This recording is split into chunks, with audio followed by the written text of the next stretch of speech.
it's time to sit back and relax with your favorite drink. And listen.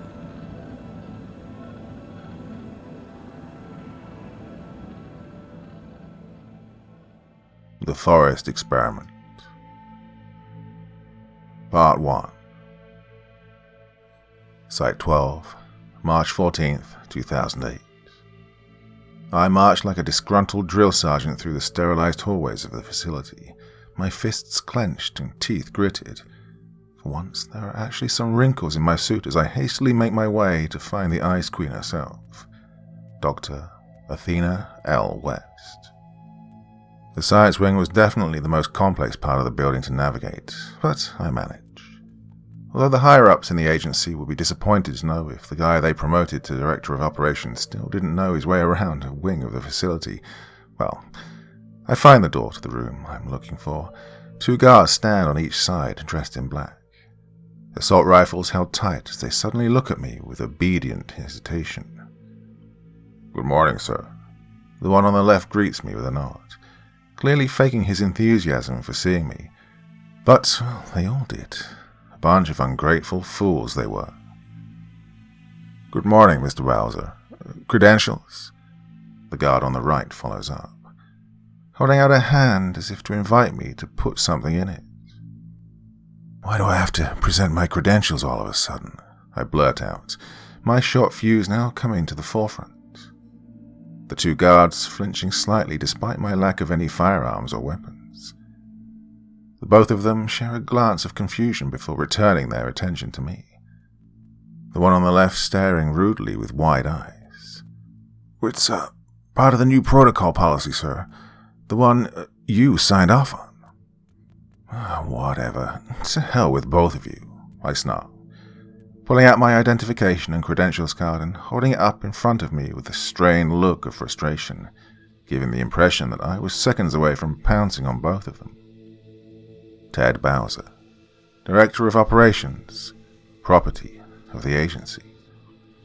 "Okay, sir, thank you. Sorry for the delay." The guard on the right apologizes before stepping off to the side and allowing me to open the door. My bitterness is palpable as I pass by the 2 meatheads. The room on the other side greets me with a marble white finish. No stains, spills, or mold anywhere to be found. Computer monitors and L-shaped tables loaded with all sorts of different chemicals and experimental tools surround the inner square of the expanse. I keep my way towards the center of the room, and down at the end stands a more than familiar woman in a lab coat. Her blonde hair done in a neat ponytail as she continues to keep her eyes focused forward, not even turning around despite my lack of graceful silence when entering. But it makes sense. She was too caught up in another one of her experiments. But this one was beyond extraordinary, as she put it. Calling herself its mother and whatnot. Well, it was fucking weird. The thing just sat there in a tank right in front of her, floating in a light green liquid with all sorts of wires connected to its body. An engraving at the bottom of the outside of the tank reads, Subject 16A. Dr. West's freakishly prized possession. Well, to me, it was nothing more than a waste of precious budget dollars. "Your guys dropped the new recruit at the location," West informs me, once again still not giving me the time of day when it came to body language. "Oh, he's only a recruit if he survives the trial," I reply with a no-nonsense tone. "Don't get ahead of yourself, West." Oh, she then turns, this finally being the thing that gets her to enter eye contact with me. But her expression wasn't one of anger, no. It was more or less mild irritation, an emotion that both of us felt quite often around here. "Let's not forget this was all your idiotic idea, Ted," she barks. "We waste all this money, time, and our classified information recruiting new agents when we could just use him more often," West bellows, punctuating by pointing at the tank holding 16A inside of it. "Oh, we use him plenty enough," I shoot back. "Not every single cryptid is worth the resources we have to use to feed this son of a bitch." "Whatever," she complains, crossing her arms and narrowing her eyes, turning her back to me in order to continue looking at the tank. When you can, turn those experimentation B files into me. I need them in this system soon so we can move forward with implementing our new record-keeping system. It's already done, so go ahead and take a look, or do whatever needs to be done to get yourself far away from me. Wes snorts, her thirst for control over the conversation rivaling mine. God, one day someone's going to slice that bitchy little smirk right off your face, I retort, before heading to the door, picking up the pace to get out of there as fast as possible.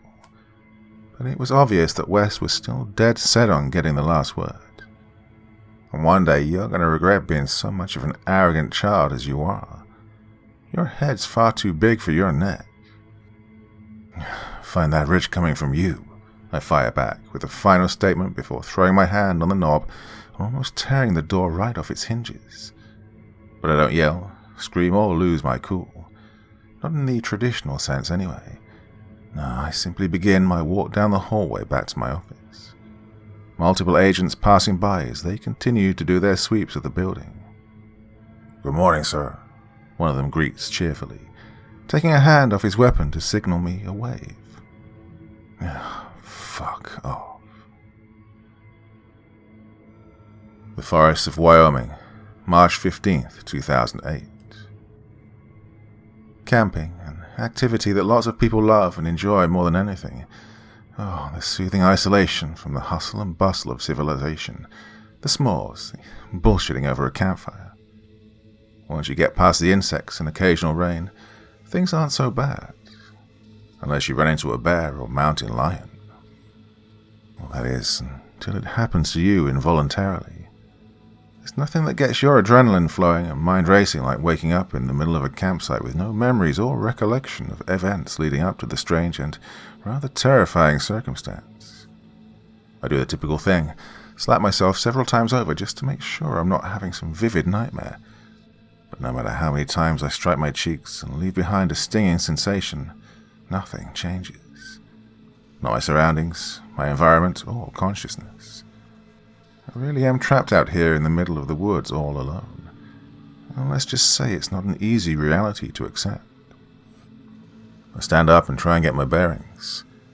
I can only see pine trees in every direction I glance, further cementing the fact that I'm truly isolated. But it wasn't all completely hopeless. After doing a 90-degree shift to my body, I find a tent with what looks to be a box of some supplies next to it.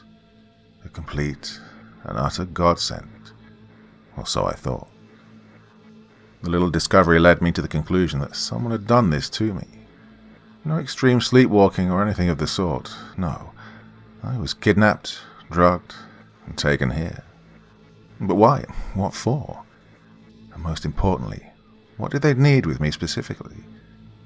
I wasn't anything special, just a bartender, not very tall, well-built or experienced in many fields other than making drinks and bullshitting with patrons. Regardless, I had more important matters to worry about at the time, so I marched my way over to the tent, listening for any sounds besides the birds chirping while I wiped away the last of my eye boogers. Not that I was actually tired or anything close to it. I kneeled down once reaching the box, placing my hands on either side and pulling the top flaps open, half expecting there to be a raccoon inside, feasting on whatever little crumbs it could get its claws on. But no. Instead, I am shocked beyond expectation when I lay my eyes upon a fresh loaf of bread, 2 bottles of water, a shotgun with a bag of shells, as well as a suspicious camcorder, along with a backpack on the side which I assumed was for the purpose of holding all these items, meaning this probably wouldn't be my permanent spot, but it was a good thing. I was planning on getting the hell out of here anyway, and this was the only thing holding me back. I inspect the loaf of bread, finding that the barcode on its plastic wrapping is covered in some sort of strange, crudely taped-on piece of paper with a string of 6 numbers written on it in purple pen. 892-506. Part of me wondered if the bread or water was even safe to consume in the first place. But after shrugging the numbers off as a clueless nonsense and putting it in the backpack, I immediately grabbed the shotgun to check if it was loaded. I'd shot firearms a few times in the past just for practice with my uncle, but I am, well, the furthest thing from a gun expert, I did make sure to have a look at the safety as well. I was always told the phrase, "Never point a gun at someone you don't intend to kill," as a kid. I did what I considered the most logical thing and assumed this forest was in my home state of Wyoming, which meant there was a good chance that I could run into either a black or grizzly bear, neither of which sounded exactly pleasant, but I'll take the black over the grizzly any day. Well, of course, this generous offering of supplies still doesn't get rid of the fact that I was not only horrified at my current situation, but hungry for answers.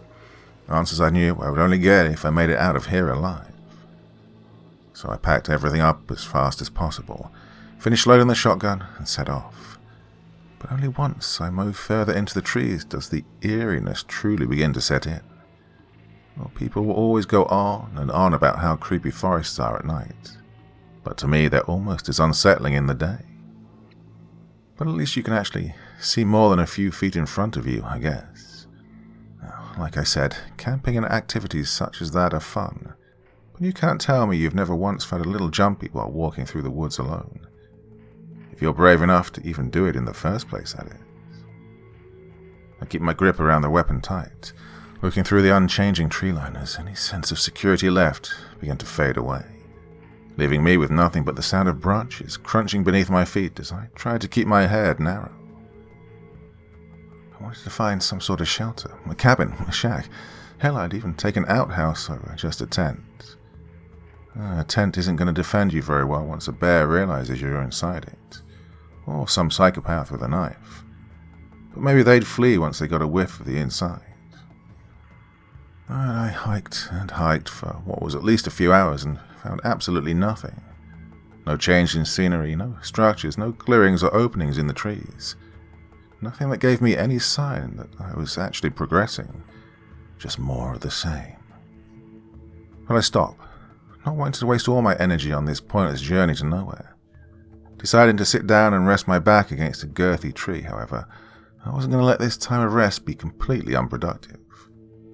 I take my backpack off and swing it around, reaching into the large flap and grabbing the strange-looking camcorder, and turning it on to look through its potential contents. I go to the previously saved recordings. God, the thing is a pain in the ass to navigate, so it takes me a few minutes to get through all the settings and such that I didn't understand. More than likely due to the fact it seemed to be a recent model, no older than a year. But once I'm in the previously saved recordings, there's 4 videos, 2 at the top and 2 at the bottom of the screen. I try clicking on the video located in the bottom right-hand corner, but it doesn't play.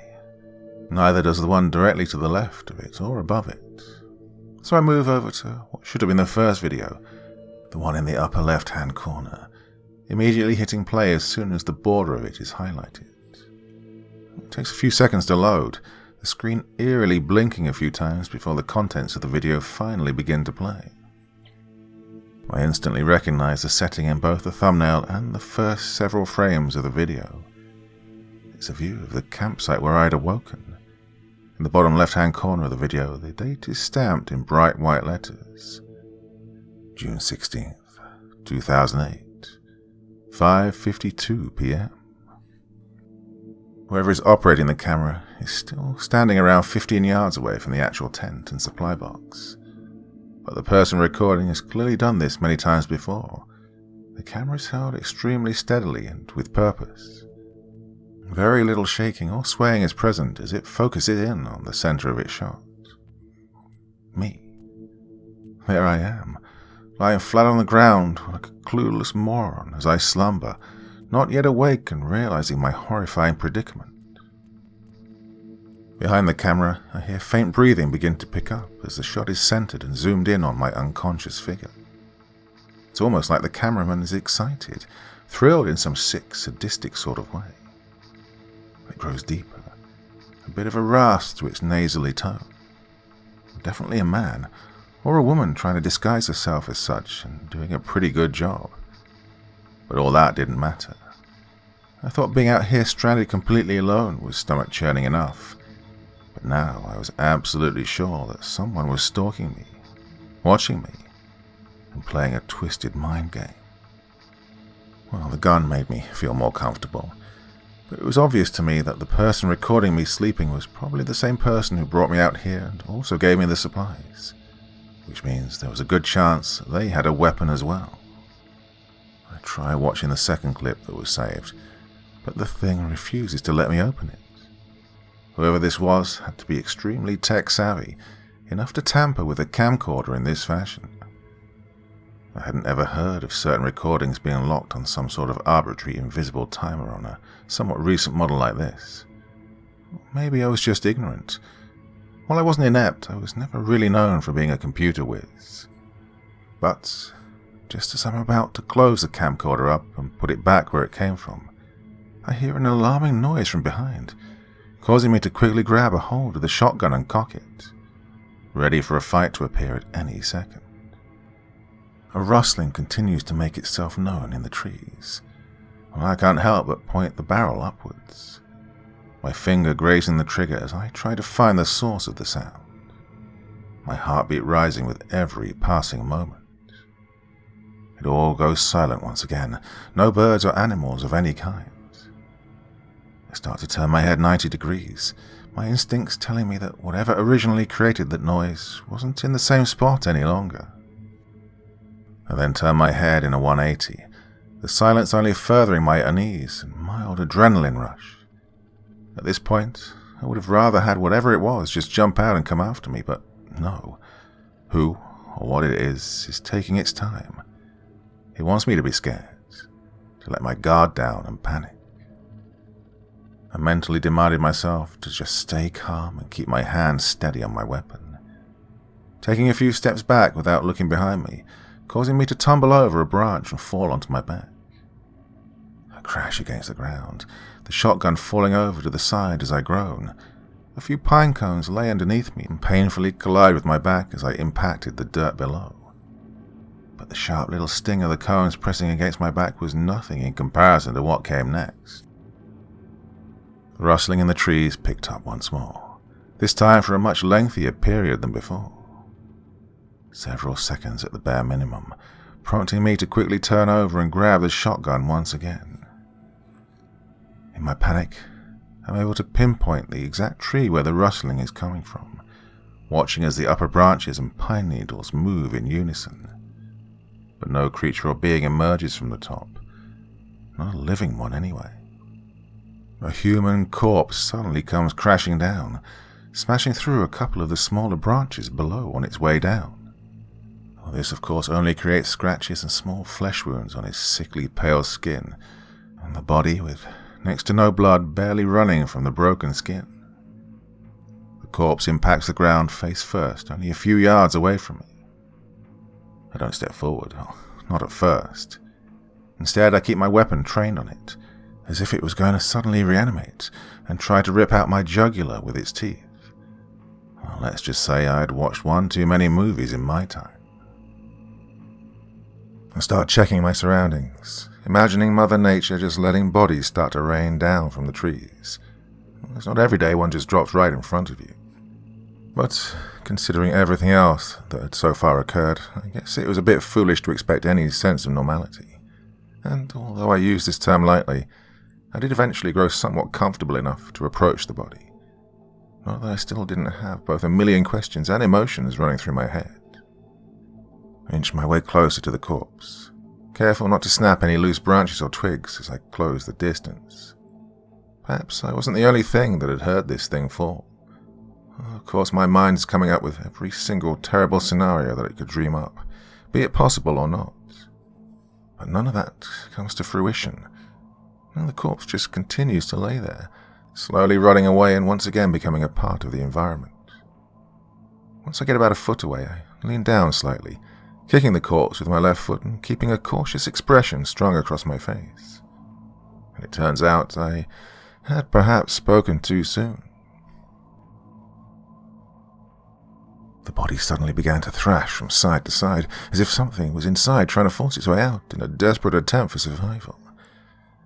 I move back and fire a shell into the back of the body, the kick making me fumble a bit but not completely fall over like a klutz, my right ear ringing just a bit from the raw decibels that this thing had produced.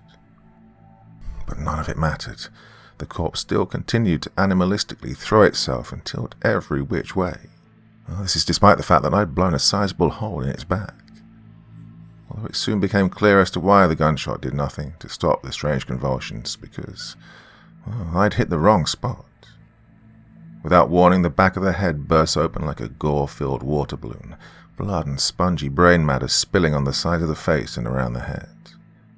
The ground underneath becoming soaked in all sorts of horrendous bodily fluids that no man should ever have to witness.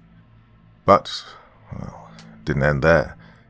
From the fleshy hole emerges a familiar yet completely alien-looking entity, something you'd find in a sci-fi movie. It's about the size of an average adult man's hand, possessing the abdomen and body structure of a black widow spider, but with a number of legs more in line with that of a damn millipede. Its skin was a glossy grey, giving it an almost metallic appearance, although there was still a sizable bit of blood covering its surface area due to where it had violently just emerged from. No eyes could be seen or discerned, but it's not like I was specifically searching for them at that time. No, I was far too busy frying the bigger fish of how the hell this thing could have torn through a human skull as if it were wet toilet paper. The creature sits in its gooey mess of gore, slowly using its hundreds of grotesque legs to turn and do what I assume was glaring at me with a ferocious malice. Lets out a simultaneously barely but painfully perceptible, high-pitched screech, almost as if a dog whistle was lodged in its throat. The creature effortlessly producing this horrific sound, which was much louder than it had any right to be. Its legs twitch and slowly point upwards towards the sky in a sickening unison before dropping back down and piercing the remaining flesh of the scalp it was perched upon. It was quickly becoming clear to me that this thing would soon lunge its way over in my direction with its horrifying exoskeleton. I cocked the shotgun once again before firing, bracing myself harder and mentally preparing myself for the deafening sound. I then put my finger back on the trigger and pull, obliterating the creature and finding it not to produce any blood despite it being completely blown apart with a direct hit. Well, I wasn't a person who was scared of bugs. Not too much, but that thing unlocked some sort of primal fear lodged deep within me, every single alarm in my body and brain going off the longer that I'd looked at it. But I could only be glad that it was gone now. If only I knew how little time that euphoria would actually last. But that still didn't answer the question of what it really was or where it had come from. I took a little bit of time to cool down and try and regain my footing on a psychological level. Doing a quick sweep of everything around me, seeing it was practically confirmed I was being watched at this point, it was only a matter of time when I'd have an encounter with this psychopath, rather than if I would. Well, luckily, or unluckily, depending on your perspective, I couldn't see anything. Nonetheless, leaning down and inspecting what was left of the dead body, I flipped it over to see the face, ignoring the crater-sized hole still in the back of the head. I looked over the features, studying them a bit before coming to the conclusion I didn't recognize this man at all. But whoever this was, they were in some sort of business suit. Well, it was torn up and embedded into the skin here and there, but enough was intact for me to realize what it was. Strange. I thought at first this guy could have been another victim of the same guy that put me here, and there was a chance of that still being the case. But it still didn't explain the mutant-looking millipede exploding out of his skull. Well, there was a good chance he was still alive when it decided to crawl up inside him. But I didn't have time to sit around and mourn a man I had no connection to. I had to get going. There was plenty of daylight left, and I intended to use every second of it. And if there was one positive aspect I could grab from all this, it's the fact that I didn't have to explore these woods at night, all alone in a perpetual feeling of darkness. Although if I didn't find shelter soon, that would inevitably become the grim reality. So once my backpack was strapped and I had the shotgun held in my left hand, I pulled out the camcorder to check if the second video had been unlocked. Well, I guess unlocked would be the correct term. And to both my surprise and dread, it was. The frame depicts what I can only assume is a pond somewhere in this dense hellhole of a forest. A murky, swamp-like body of water almost covered by the tall weeds of grass surrounding it. all sorts of natural filth and overgrowth floating along its barely visible surface. I keep walking forward as I hit play on the video, my eyes focused intensely on whatever was to come next. The camera sat still, no movement whatsoever, even after picking up a blood-curdling sound coming from the right, just outside of the frame. The audio quality was far from great, but it was good enough for me to discern it was the scream of a woman. A truly terrified lady who sounded like she was seconds away from being brutally slaughtered.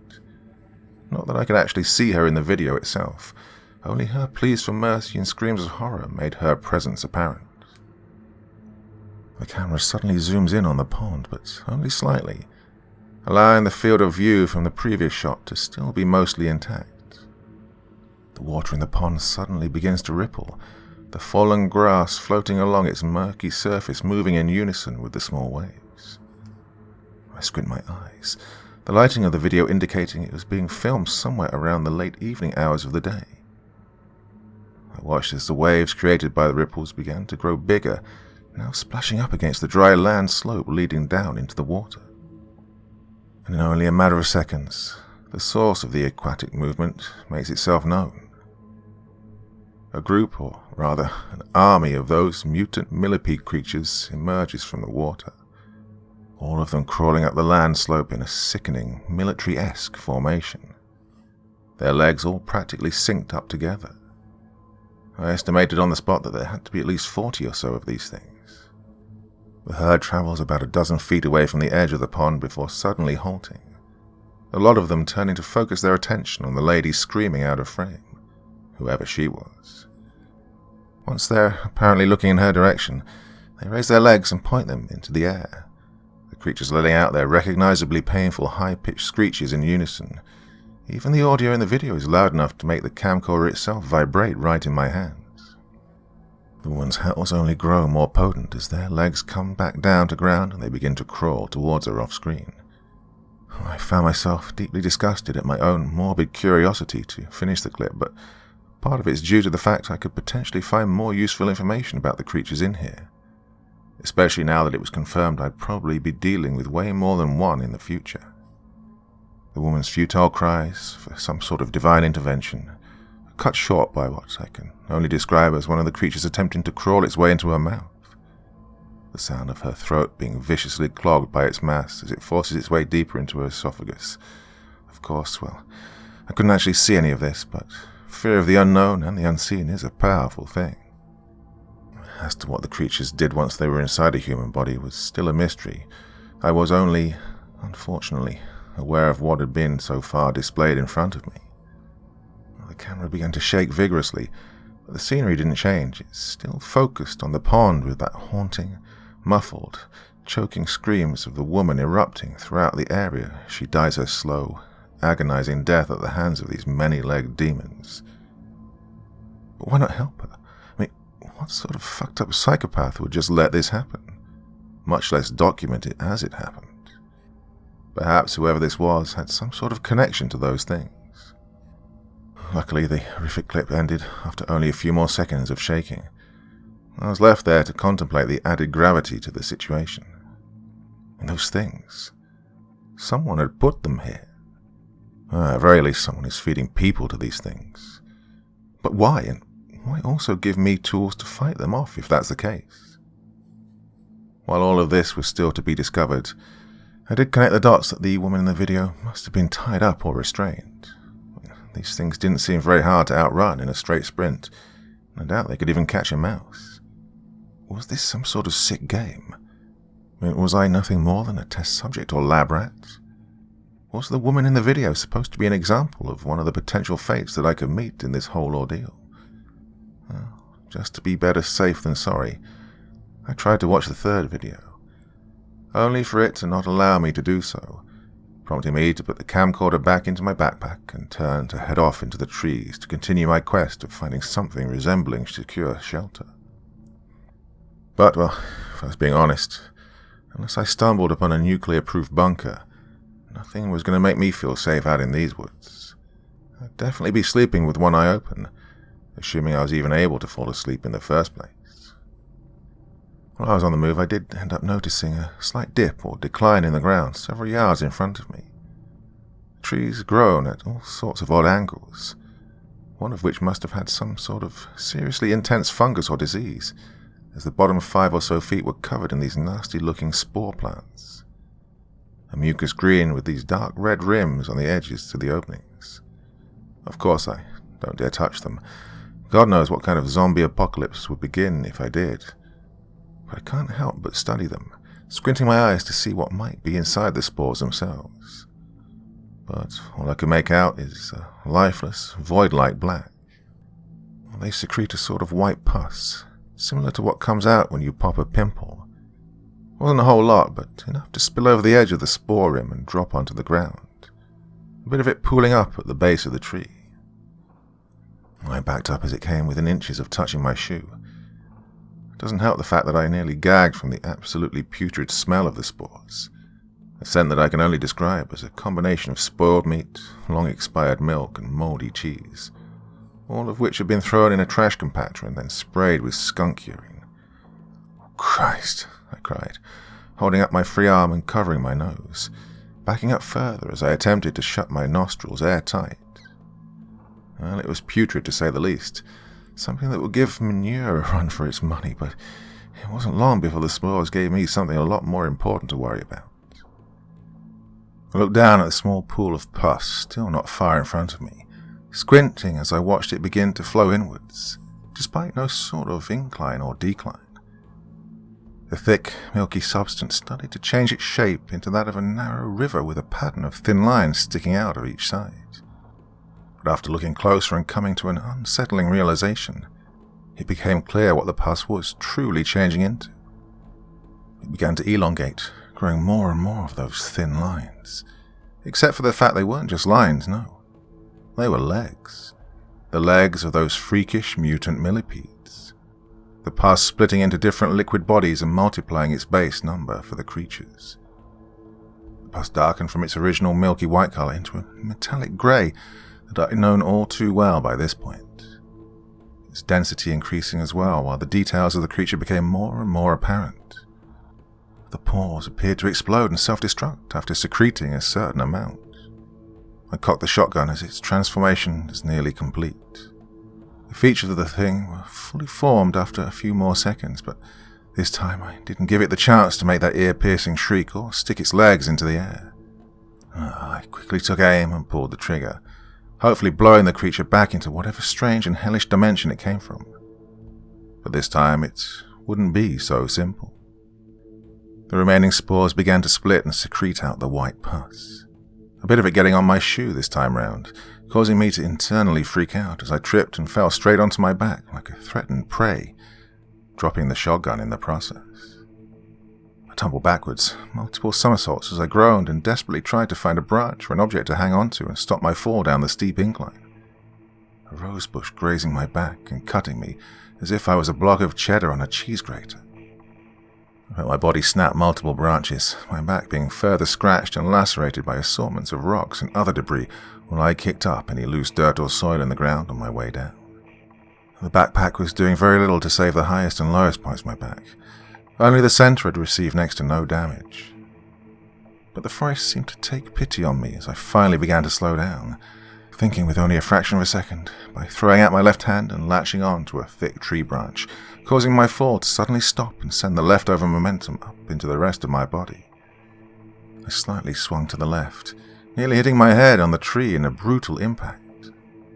But after all is said and done, and I am wrongfully sure that my clumsy fall down the hill has ended, I looked up, back right at the spot where I had been standing and observing the tree with the spores, most of which were now destroyed. Well, I expected to see the creatures racing down the hill and coming after me, all of them in a terrifying horde of thousands of little legs scurrying across the dirt as they closed in on me. But no. Instead, at the top of a hill, stood a man, dressed in all black gear like some sort of private military soldier, an assault rifle gripped in his hands as he stared down at me through a dark visor of some sort. The only things I could visually make out was his mouth, his chin, and just barely his eyes. His lips curled into a shit-eating grin, clearly amused at my misfortune. "Hey!" I shout, now attempting, but failing to raise myself up against my feet after regaining balance, still slightly dizzy from the events of my fall. "Who the hell are you? What is this?" Well, to my surprise, he actually responds, his voice hoarse and low, like what you'd expect a bull to sound like if it were capable of speaking. "Someone who's passed," he chuckles, right before putting one foot forward. "Stay back. Stay the hell away from me," I holler, mustering up as much courage as possible to stand my ground despite the power imbalance. I instinctively reach for the shotgun, only to remember it had left my grasp long ago. "It's not me you have to worry about. Not yet," he replied in a slow-moving tone, his grin quickly fading into a more blank expression. But after hearing the familiar sounds of the millipede's screeches coming from behind this sketchy soldier, I looked down near his feet, spotting several on each side of him, lining up as if they were about to start an Olympic sprint race. They didn't attack him in the slightest. Instead, it looked as if they actually listened to him, like he was commanding them. A walkie-talkie hanging alongside his utility belt crackled to life with a muffled voice coming from the other end.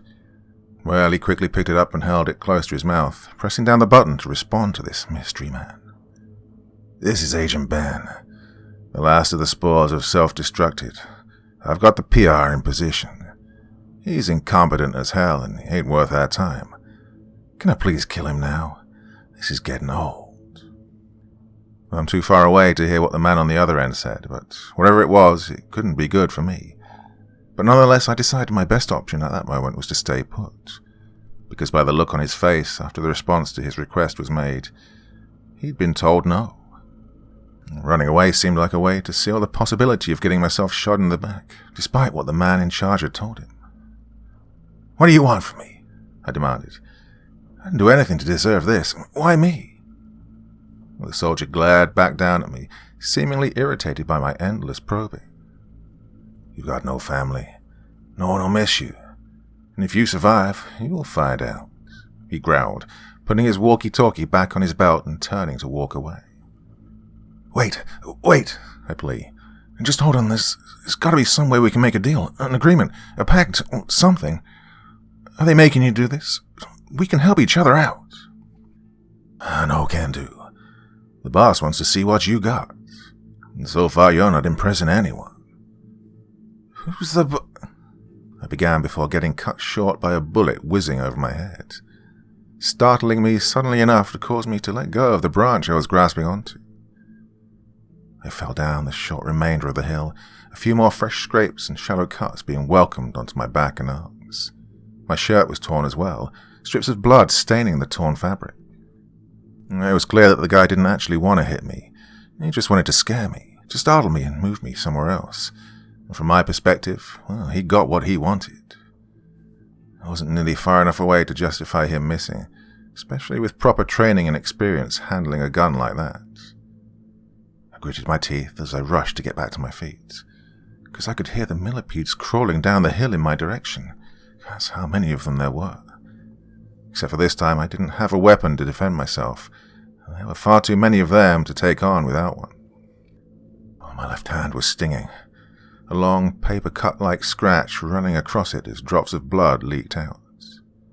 But there was no time for me to tend to it. No. Instead, I started to run, pumping my legs with every ounce of strength I could muster, sprinting full speed away from the millipede army currently on my tail. Even though my previous assumption of their low speed was correct, I still couldn't run forever, and if they had great endurance, then I was in serious trouble. But just to be prepared ahead of time, I quickly grabbed the largest stick I could find while dashing through the tree line. It wouldn't save me, but at least I wouldn't die lying on my back. Their screeches were horrendously ear-shattering behind me. I could hear them growing quieter as time went on, indicating that I was successfully outrunning them, at least for the time being.